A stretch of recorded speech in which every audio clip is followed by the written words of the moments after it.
In the monasteries hidden beyond the mountains, there are no clocks. Only the sound of the wind and the heartbeat of the earth.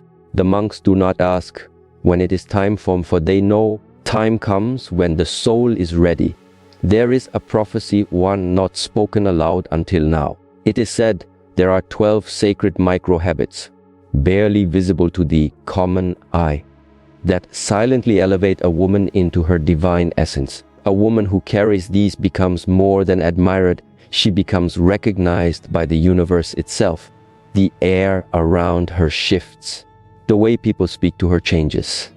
Doors that once ignored her now creak open without her touch. But here lies the mystery. These habits bloom only in alignment with the sacred timing of the month. For fate moves not just through action, but through moment. Stay until the end, and I will show you when to act, when to still your spirit, and when to watch heaven speak. There is a law that lives in silence, known only to those who have listened long enough to the winds between words. It is not written in books nor spoken loudly in the streets. It is the law of subtle presence, the quiet force that shifts the course of rivers and realigns destinies simply by being. To be perceived as high value is not to gather eyes, but to gather energy. And energy does not bow to noise. It responds to stillness, stillness that speaks not of apathy, but of control. The kind of control born from knowing oneself so completely, the world has no choice but to listen in return. A woman who lives by the law of subtle presence does not announce her worth. She embodies it. She does not perform her depth. She inhabits it. And because she is not searching, she is found. There is a story told among old Shaolin disciples about the student who asked the master, "How do I become respected without chasing respect?" The master handed him a small bowl filled with water and a lit candle. Walk with both across the garden. Spill neither. Speak to no one. The student obeyed. Each step slow, eyes fixed, breath attuned to the weight of balance. As he returned, the others in the garden began to bow. He asked, "Why are they bowing?" I did not speak. The master replied, "Because you carried stillness, and stillness speaks louder than words." In everyday life, this subtle presence appears in the woman who walks into a room and immediately alters the air, not because of her appearance, because of the depth she carries. She makes no effort to be heard, yet when she speaks, others lower their voices. Her energy suggests she has nothing to prove, and thus others begin to prove themselves to her. This is not magic. It is attunement. It is the refusal to scatter your energy in all directions and instead gather it inward like incense curling into itself. It is the discipline to wait a breath longer before reacting, to walk slightly slower, to dress with deliberation, not excess, withhold a laugh that isn't sincere. In all these micro movements, the soul is made visible. As the Taoist saying goes, "A wise man is never in a hurry, yet everything gets done." The same can be said for the high-value woman. She is not busy proving her value. She is too immersed in living it. And so her presence becomes a frequency others cannot help but notice. Without announcement, without persuasion, between the 1st and 3rd of each month, when the moon hangs low and the energies of reflection begin to rise, the spiritual veil becomes thinner. These are days not to push forward, pull within, to become aware of the ways you enter a room, the speed of your voice, the weight of your eye contact. If you adjust even slightly, you will feel the shift in how the world mirrors you. There is a silent magnetism that forms when a woman no longer performs to be seen, but instead aligns herself to be remembered. That is the law of subtle presence, and it begins not in your words, but in your breath.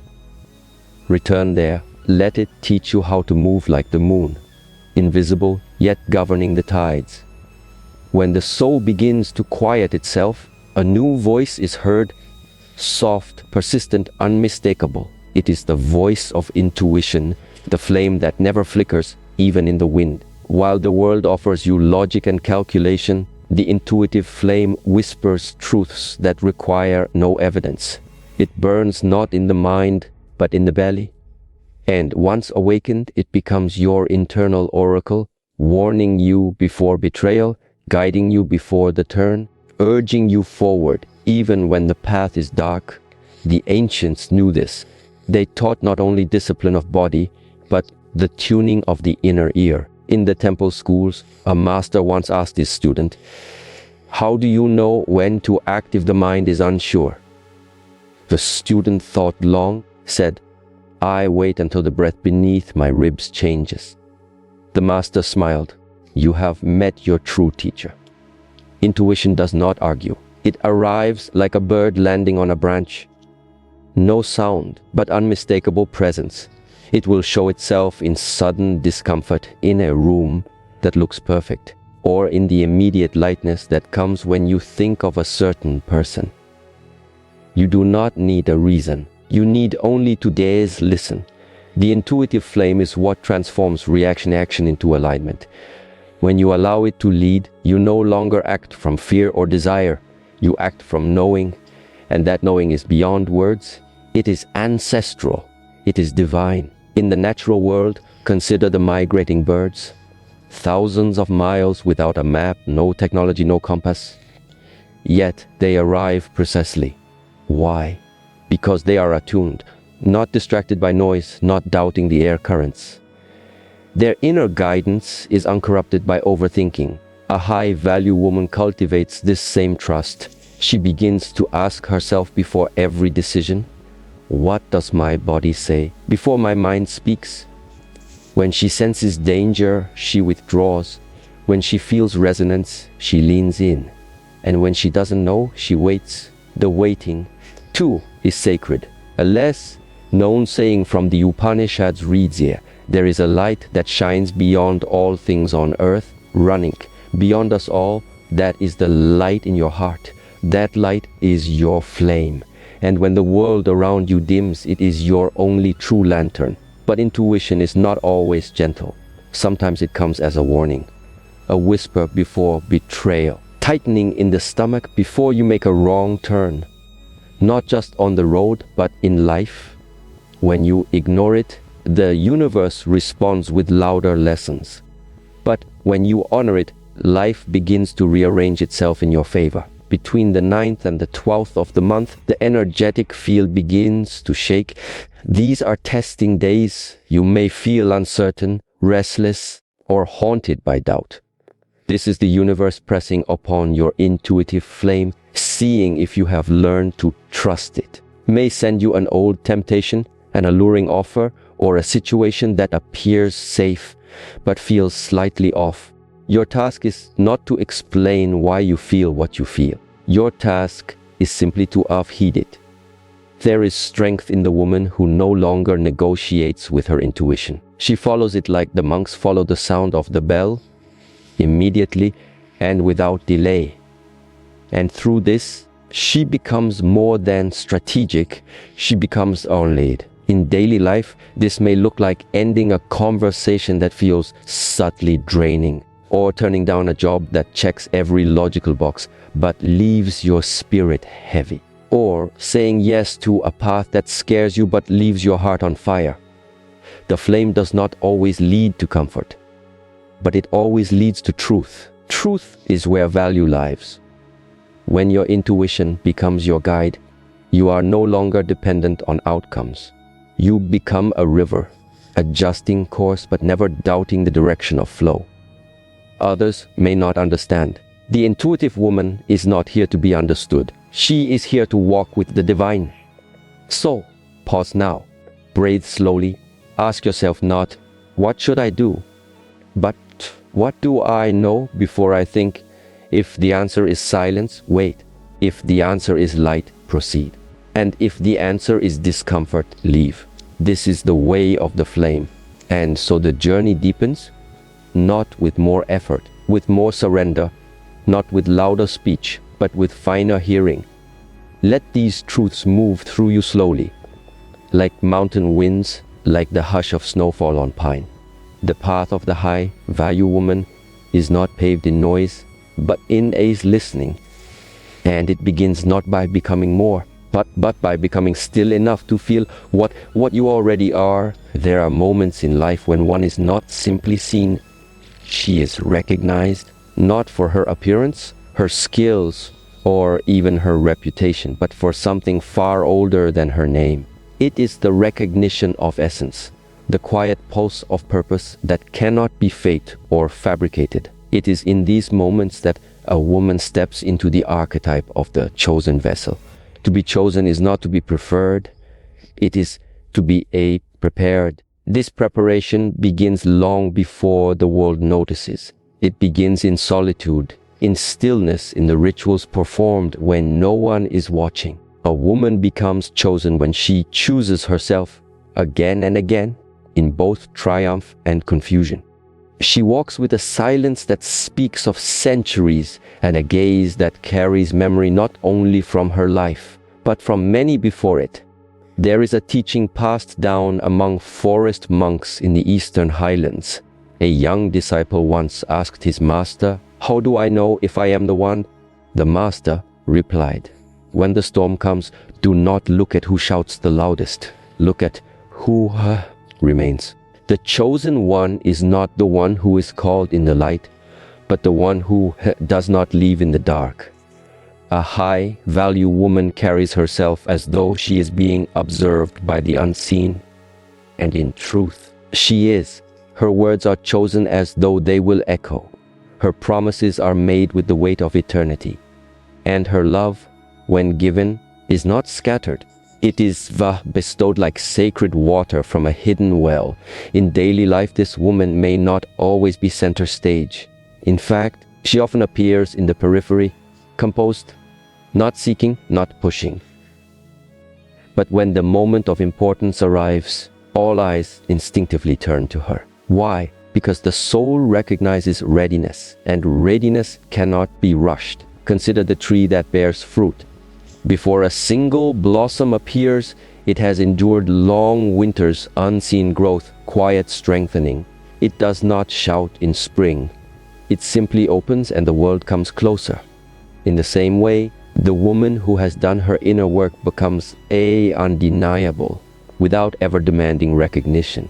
There is a line from the ancient Persian mystic Hafiz, "The small man builds cages for everyone he knows, while the sage, who has to duck his head when the moon is low, keeps dropping keys all night long for the beautiful, rowdy prisoners." So the chosen woman is the sage who carries keys, not cages. She is not here to trap love or attention or validation. She is here to liberate the divine in herself and in others. But this path is not without its tests. Between the 14th and the 17th of each month, in what is known as the vein of gold, the spiritual energies are said to be at their highest frequency. This is the time when manifestation is possible, but only if the vessel is pure. If you have not shed what no longer belongs to you, the blessings cannot arrive. They have no place to land. Thus, a woman preparing to be chosen must also prepare to release, go of identities rooted in scarcity. Let go of past wounds dressed as personality traits. Let go of the need to be understood, and instead become a mirror through which others see their own soul. Real preparation is subtle. It is the daily choice to breathe with intention, to speak with clarity, to eat with reverence, to make your space, no matter how small, a temple, and your time within it, a ceremony. Over time, the world will begin to treat you not as decoration, but as oracle. When you are the chosen vessel, you no longer chase destiny. You become its arrival point.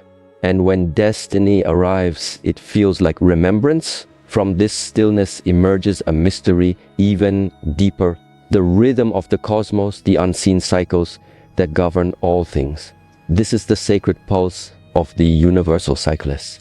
The way time weaves its fingers through fate, not in straight lines, but in spirals. Those who observe life carefully begin to notice everything arrives in patterns: love, loss, silence, momentum. And when a woman becomes attuned to these invisible tides, she stops resisting them. She no longer asks why the storm comes. She listens to what it came to clear. She does not mourn the falling leaf. She honors the root it nourishes. There is an old Zen parable about a farmer whose horse ran away. The neighbor said, "Such bad luck." The farmer replied, "Perhaps." The next day, the horse returned with 3 wild horses. The neighbors rejoiced. "How wonderful!" Again, the farmer said, "Perhaps." Later, his son broke his leg riding one of the wild horses. "Such misfortune!" they cried. "Perhaps," the farmer said once more. Then soldiers came to the village, drafting every able-bodied young man for war, except the farmer's son, who was spared because of his injury. This story reminds us we see only fragments. The universe sees the as weave. In the life of the high-value woman, this truth becomes a compass. She no longer rushes blessings, nor clings to burdens. She aligns her habits with the rhythm of nature, rising when energy flows outward, retreating when the world grows cold. She works with the cycle, not against it. This is especially true during the final days of the month, the 27th to the 30th. These are known as closing gates. When spiritual windows begin to seal, it is not a time for seeking, but for stillness, for review, for silence. Seeds planted in earlier days must now be left to germinate. To force movement now is to disturb divine timing. Consider the moon, how it waxes and wanes not by choice, but by law. It does not apologize for disappearing, nor does it boast when full. Simply follows the rhythm it was born into. In personal development, this wisdom translates into knowing when to pause, when to stop chasing productivity for the sake of ego, when to allow grief its full descent, trusting that it carries the medicine of depth, when to let joy flow without needing to capture it. The high-value woman is not addicted to motion. She is devoted to alignment. There is a saying from the I Ching, the ancient Chinese book of changes: after a time of decay comes the turning point. The powerful light that has been banished returns. There is movement, but it is not brought about by force. This is the essence of universal cycles. There is a time for action and a time for allowing, a time for speaking and a time for listening, a time for gathering and a time for offering it all back to the earth. A high-value woman knows where she is in the spiral, and she behaves accordingly. In practical terms, this means she does not panic when energy recedes. She does not question her worth during moments of solitude. She understands that the tides must go out for new blessings to come in. And while others chase certainty, she chooses rhythm. While others demand results, she aligns with far-right timing. You will find this woman watching the sky on nights others are busy. You will find her meditating while the world celebrates, or dancing while others sleep. She does not live by clocks. She lives by currents, and because of this, life meets her in perfect time. To walk as a chosen vessel in harmony with universal cycles is to live in quiet rebellion against the modern world's demand for constant motion. It is to reclaim the ancient wisdom of rhythm, of waiting, of becoming. It is to understand that you are not late, you are not early, you are being prepared. When the time is right, not by the calendar, by the stars, the door will open, and you will not need to knock. You will recognize it, and it will recognize you. Let these truths settle in your chest like ash after sacred fire. Let them whisper to you in your sleep, reminding you that what is meant will not pass you, and that your only task, dear one, is to stay ready. There is a teaching whispered in the wind that circles old monasteries where silence is prayer and breath is scripture. It says, the most sacred blessings arrive wearing the robes of resistance. They do not come with trumpets, nor announce their arrival in bright colors. They are hidden, wrapped in delay, silence, discomfort. These are the tests disguised as delays. To the untrained heart, a delay is a denial. But to the awakened soul, it is an invitation to deepen, to sharpen, to surrender. Because the universe does not withhold to punish, it withholds to prepare. And the high-value woman begins to understand this, not in theory, but in the marrow of her bones. There is a parable told by an old monk of the Eastern Mountain. A young disciple was asked to carry water up the steep path each day in 2 large clay pots tied across a pole. One pot was perfect. The other had a small crack. The cracked pot leaked water along the way, and the disciple often felt ashamed. After weeks of carrying them, the cracked pot finally spoke in sorrow. "I have failed. I cannot carry the full water like the other." The master smiled and said, "Look at the path behind you." And there, along the side where the leaking pot had passed, wildflowers bloomed. "You did not fail," said the master. "You watered beauty, though you never noticed. So too do the delays in our lives water something unseen. When things do not arrive as we planned, when love stalls, when opportunities slip through our fingers, the soul is not being punished. It is being prepared. The ground must be softened before the seed will take root. And the high-value woman trusts this with unwavering stillness. In daily life, this shows up in the woman who does not unravel when her plans fall apart. When she is overlooked, she does not question her worth. She questions her readiness. She uses delay as a mirror. She sharpens her focus, strengthens her emotional posture, tends to the inner temple. Because when the door opens, we'll walk through it with the full presence of someone who knows she belongs there. This is echoed in a quiet line from the Avatamsaka Sutra. The lotus does not bloom in still water by accident. It blooms because the mud prepared it. Between the 21st and the 24th of each month, the spiritual energy begins to gather around you like a mist before rainfall. These are the F trial days. You may feel abandoned, tired, uncertain. But if you listen closely, you will hear the sacred drumbeat underneath, testing the strength of your resolve, not to break you, but to refine you. During these days, resist the urge to force clarity. Instead, move inward. Light a single candle instead of trying to light the whole sky. Speak one true word instead of many hollow ones. Remember, it is not the woman who has never been delayed that is most radiant. It is the woman who has most waited well. And to wait well is not to wait passively. It is to prepare, to train the heart to open despite not knowing when. To rise each morning with reverence, even if the world has not yet clapped for you. To love yourself deeply in the silence before recognition. Delays are not detours, they are distillations. Let them make you pure as the soul learns to walk through the desert of waiting. She begins to see another truth rising like a moon beyond the mountain. All things move in cycles. The most enduring changes do not come as lightning strikes, but as tides, slow, rhythmic, and inevitable. These are the F cycles of fate. To live in harmony with fate is not to surrender your will. It is to recognize that will is most powerful when it flows in alignment with timing.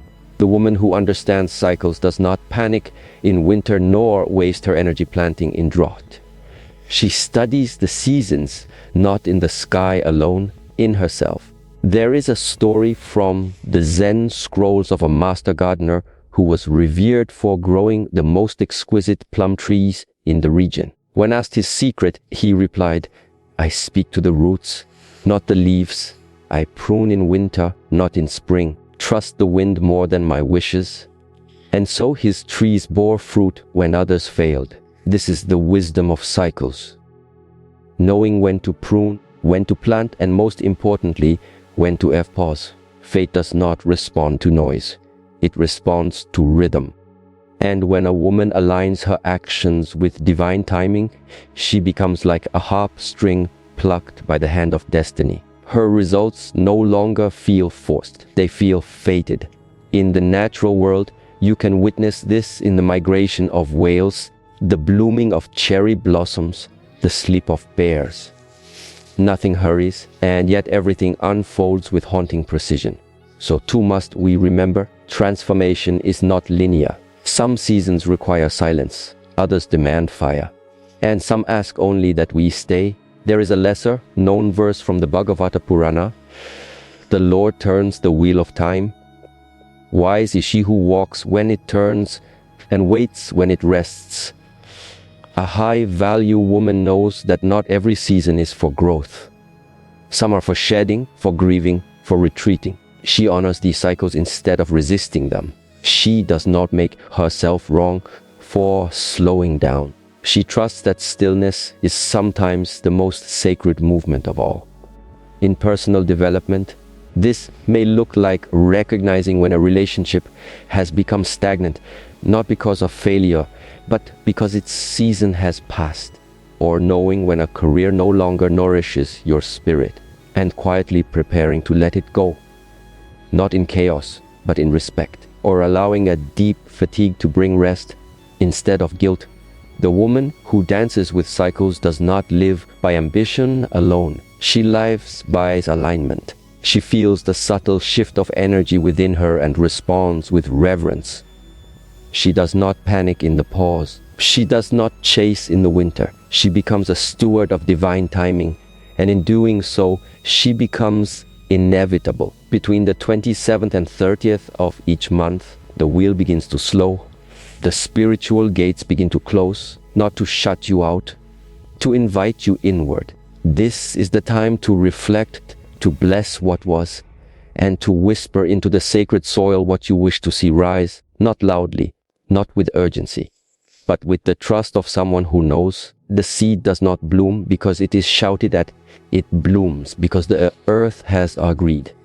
So speak gently to your fate, walk softly in your timing, and know that cycles are not curses. They are coordinates. When you live this way, you no longer fight against time, you walk with it. You no longer wait to be seen, you see yourself. And the world in its own time will follow.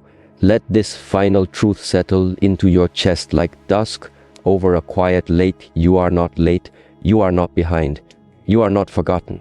You are cycling, you are spiraling, you are unfolding in perfect alignment with forces too vast to name. And your only task is to trust the tide. When the bird is ready to fly, the wind arrives. You were not meant to chase value, but to become the vessel into which value flows. These 12 microhabits, practiced in sacred rhythm with the month's divine timeline, will awaken your inner oracle. You will no longer be perceived as optional. You will be recognized as inevitable. Do not rush to master them all. Mastery is not noise. It is returning to the habit again and again until it becomes breath. And remember, on the 27th, speak aloud what you wish to release. On the 30th, speak what you are ready to receive. The prophecy is not fate, it is preparation. Now, walk, woman of value, the stars have seen you, and they are watching.